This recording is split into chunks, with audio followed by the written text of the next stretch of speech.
Yeah, one of the first things you need is an independent and neutral electoral commission.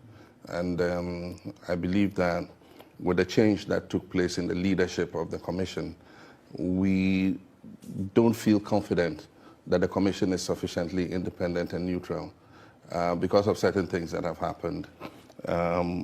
My party has withdrawn from the Inter-Party Advisory Committee because this current electoral commission said that body is only advisory and they don't need to take the advice of that body. And before, we used to reach consensus in the Inter-Party Advisory Committee. We took decisions by consensus.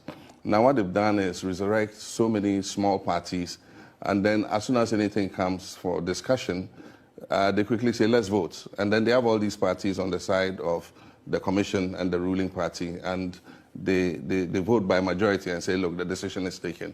And so we saw that we're wasting our time in the IPAC. And so we withdrew. There have been discussions to try and bring us back. But you'll be surprised that it is the Electoral Commission that is reluctant to accept those moves to let NDC come back. The Peace Council has invited them for the last 8 months. The Electoral Commission can't find time to sit with the Peace Council and after that have a joint meeting between the two biggest parties so that we can go back to IPAC. They are not interested. And in the last election, a lot of things went wrong.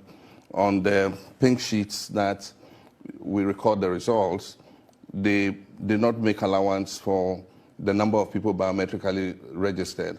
And that's why when they were saying, we went to court and they said, why don't you bring your pink sheets? It would have been useless because you bring the pink sheets and there's no recording of the number of people verified. It's only when you have that recording, it must match up with the number of ballots in the box.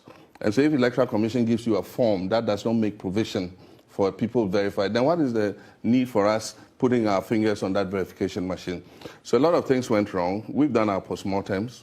We realized that we have to go into the ring with our own referee. What does that mean?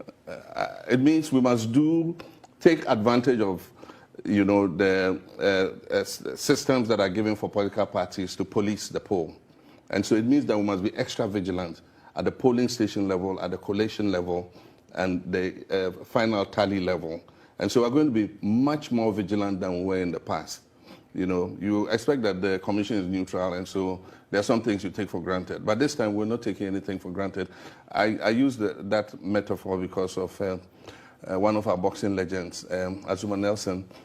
He had a fight with a guy called Jack Fenech, and he lost because he thought the judges were unfair. And so when they asked him, they said, what is it you're going to do different when you go into the ring? He says, I'm taking my referee along, my own referee along. And they asked him, which referee? He said, my fist. I'm going to make, once I knock him down, nobody is going to come and give a judgment, that he won the fight. Yeah.